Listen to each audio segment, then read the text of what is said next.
안녕하십니까? CJB 아침 뉴스입니다. 충청북도의 반값 아파트 사업이 속도를 내고 있습니다. 반값이라는 이름이 붙었지만 주변 시세의 70% 선에서 분양가가 정해질 것으로 보이는데요. 이 사업을 맡은 충북개발공사가 주택 사업에 대한 경험이 없어 우려의 목소리도 나오고 있습니다. 이태현 기자입니다. 충청북도가 저출생 대책으로 내놓은 반값 아파트 사업. 도유지인 청주시 주중동의 옛 도로관리사업소 부지 8,900제곱미터를 사업 시행사인 충북개발공사에 현물 출자합니다. 해당 부지의 감정가는 135억 원가량으로 전체 사업비 1,400억 원의 10% 수준입니다. 땅값에 대한 부담으로 건물 소유권만 취득하고 매달 토지 임대료를 내야 하는 수도권의 반값 아파트와 달리 토지와 건물 모두를 분양할 계획입니다. 다만 이름은 반값 아파트지만 실제로는 주변 시세의 70% 안팎에서 분양가가 정해질 것으로 보입니다. 브랜드 가치 등을 위해 민간 1군 건설사가 시공, 공동 시행을 맡는 방안도 검토되고 있습니다. 물량은 59제곱미터 270세대 수준으로 오는 2028년 입주를 목표로 하고 있습니다. 이런 가운데 도의회에서는 우려의 목소리가 나왔습니다. 충북개발공사가 주택단지 사업에 대한 경험이 없고 재정 건전성이 담보되지 않았다는 이유에서입니다.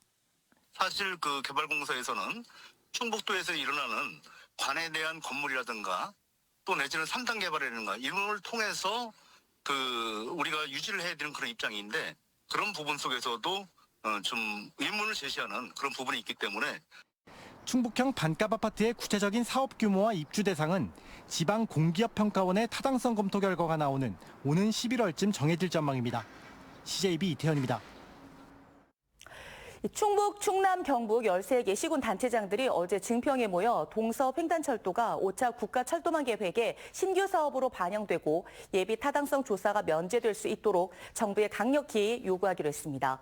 중부권 동서 횡단철도는 충남 서산을 시작으로 청주와 증평을 거쳐 경북 울진까지 연결되는 330km의 대규모 국책 사업으로 3조 7천억 원의 예산이 소요될 것으로 예측되고 있습니다. 한편 앞서 더불어민주당 이모선 의원도 중부권 동서 횡단철도 건설 사업의 조속한 추진을 위한 특별 법안을 대표 발의한 상태입니다. 더불어민주당이 오송 참사 진상 조사를 위한 중앙당 차원의 원내 TF를 구성했습니다. 이모선 충북도당위원장이 단장을 맡은 가운데 청주권 4명의 의원과 모경종, 이건대 의원, 시민단체가 TF에 참여했으며 민주당은 참사의 진실을 규명하기 위해 국정조사와 특별법 발의를 추진하겠다고 밝혔습니다. 아직도 주행거리를 조작해 중고차를 판매하는 업자가 있습니다. 적게는 몇백 킬로미터에서 많게는 2만 킬로미터까지 주행거리를 줄여서 팔았다는데요. 지금까지 확인된 피해자만 100명이 넘는 것으로 알려졌습니다. 작은 이득에 눈이 멀어 버린 일인데 중고차 시장에 대한 불신의 최종 피해자는 결국 또 다른 판매업자라는 점을 명심해야겠습니다. 박원 기자가 단독 취재했습니다. 충북의 한 중고차 매매 단지입니다. 이곳에서 20년 정도 중고차를 판매했던 상사 대표 A씨는 최근 주행거리를 조작한 혐의로 경찰 수사를 받고 있습니다. A씨는 중고차를 경매장 등에서 매입한 이후 조작 기술자 B씨에게 의뢰해 많게는 2만 킬로미터 정도까지 주행거리를 줄였습니다. 조작 대가는 차량 한 대당 5에서 20만 원을 지급했습니다. 전자식 계기판은 조작이 불가능할 것이란 세간의 믿음을 역이용한 겁니다. A씨의 범행 기간은 5년 정도로 지금까지 파악된 피해자만 100여 명이 넘는 것으로 알려졌습니다. 경찰은 업체의 과거 거래 내역을 확보해 일일이 살펴보면서 피해자 조사를 진행하고 있습니다. 또한 범행에 쓰인 기계와 증거 영상 등 결정적 증거 확보에 주력하고 있는 것으로 전해졌습니다. 충북경찰은 수사 중인 사안이라 자세한 내용을 확인해주기 어렵다고 밝혔지만 범행에 가담한 기술자 B씨가 전국 곳곳의 매매단지를 돌며 주행거리를 건드렸을 가능성도 염두에 두고 수사를 벌이고 있는 것으로 알려졌습니다. CJB 박원입니다. 앞서가던 차량이 비틀거리던 것을 이상하게 여긴 휴직 경찰관이 112에 신고를 하고 경찰과 함께 추격에 나서 음주운전자를 붙잡았습니다. 육아휴직 중이었지만 현직 경찰의 정신과 자세는 살아있었습니다. 김세희 기자입니다. 흰색 승용차가 차선을 넘나들며 비틀거립니다. 방향 지시 등이 계속 깜빡이고 터널에서도 아슬아슬 좌우로 고개 운전을 합니다. 마침 뒤따르던 차량의 운전자는 휴직 중이던 경찰관 최정섭 경위였습니다. 최경희는 앞차 운전자가 음주를 했다고 의심하고 112에 신고를 하고는 추격에 나섰습니다. 진천에서 충주 방향으로 가는 차량이 운전하면서 옆에 가드레일을 막 긁고 가면서 막 왔다 갔다 하면서 보니까 음주운전은 크게 의심되거든요. 잠시 뒤 차량 정체로 오창 창리 사거리에서 멈춰선 음주운전 의심 차량. 신고를 받고 출동한 경찰들이 음주 여부를 확인하려 하자 쏜살같이 달아납니다. 시속 80km 제한 속도를 훌쩍 넘긴 승용차는 중앙 가드레일을 들이받고도 앞 차량들을 위험하게 추월하며 도주했습니다. 무리하게 추격할 경우에 앞서서 막거나 그럴 경우에는 2차 사고나 더 큰 사고가 발생할 수 있기 때문에 저는 뒤에서 추격을 하고 앞서 주행하던 SUV 차량과 또 다른 경찰차가 길을 막아선 뒤에야 도주극은 끝났습니다. 육아휴직인 경찰관도 경찰관의 신분이잖아요. 항상 경찰관임을 잊지 말고 생활한다는 생각을 갖고선 있었는데 이제 도주하는 차량을 보면서 갑자기 예전에 근무할 때 이런 열정적인 이런 생각이 떠오르더라고요. 음주운전자의 혈중 알코올 농도는 면허 취소 수준인 0.2% 만취 상태였습니다. 휴직 경찰관과 현직 경찰관의 찰떡 공조로 17km나 이어진 음주운전 도주국은 2차 사고 없이 저지됐습니다. CJB 김세희입니다. 어제 저녁 6시 20분쯤 옥천군 보청천의 50대 A씨가 급류에 휩쓸려 실종됐습니다. A씨는 집중호우로 하천이 불어난 상태에서 보청천 세월교를 건너다 미끄러져 급류에 휩쓸린 것으로 전해졌습니다. 소방당국은 드론 등 장비를 투입해 수색 작업을 이어가고 있습니다.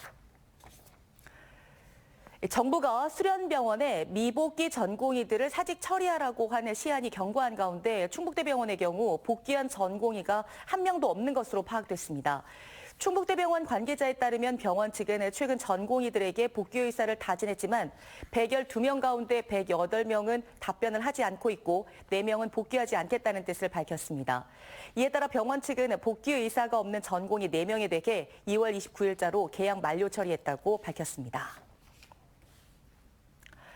담배의 유해 성분이 흡연자의 몸이나 옷에 남아 타인에게 피해를 주는 것을 3차 간접 흡연 피해라고 합니다. 충청북도 보건환경연구원은 어린이들이 받는 3차 피해의 심각성을 널리 알리기 위해 모바일 니코틴 검사를 확대하고 있습니다. 장원석 기자입니다. 충청북도 보건환경연구원은 청주시 청원보건소의 요청으로 어린이 60명의 모발을 채취해 니코틴 검사를 실시하고 있습니다. 50일간 분석 작업을 통해 최대 1년간 축적된 니코틴의 양을 측정할 수 있습니다. 검사 결과는 보건소를 거쳐 개인별 니코틴 검출량을 표시해 주의가 필요한 가정에 알립니다. 흡연 가족의 옷이나 몸에서 전달하는 담배 유해 성분에 특히 어린이들이 취약하기 때문입니다.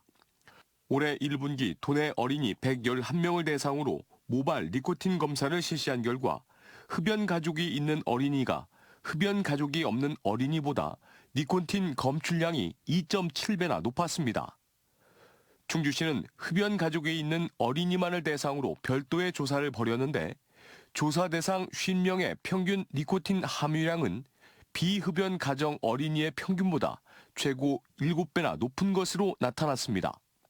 가족이 다른 공간에서 흡연을 해도 흡연자에게서 나오는 담배의 유해 성분으로 인한 3차 간접 흡연 피해가 심각한 수준인 겁니다. 어린이의 경우 성인에 비해 신체 기능이 약하고 면역력이 낮아 각별한 주의가 필요합니다. 흡연자가 있는 가정의 아이들과 흡연자가 없는 가정의 아이들의 니코틴 수치가 차이가 나는 것을 보면 어쨌든 영향을 받지 않는다고 생각할 수는 없을 것 같아요. 도보건환경연구원은 올해 시범 도입한 어린이 모발 니코틴 검사를 확대하는 한편 비흡연 성인을 대상으로 한 3차 간접 흡연 피해 검사도 도입을 검토하고 있습니다.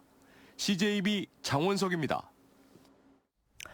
충청북도가 위기 임산부의 안정적인 출산과 양육 환경 조성을 위해 새생명 지원센터를 지역 상담기관으로 지정해 운영합니다. 충청북도는 위기 임산부를 위해 1308번으로 24시간 상담 전화를 운영하는 한편 위기 임산부가 가명으로 검진과 출산이 모두 가능하도록 지원할 방침이라고 밝혔습니다. 음성군이 조달청의 혁신제품 시범사용 수행기관에 4년 연속 선정됐습니다. 수행기관이 중소기업의 혁신제품을 조달청 예산으로 제공받아 시범 사용하는 사업으로 군은 올해 지원금 9천만 원으로 금왕읍 숫돌고개 사거리에 태양광 LED 내부 조명 표지판을 설치할 예정입니다. 혁신제품 테스트 사업이 완료되면 해당 제품은 음성군에 귀속됩니다. 충주시와 GS 리테일이 협업 개발한 충주맨 디저트 2종이 내일부터 판매됩니다.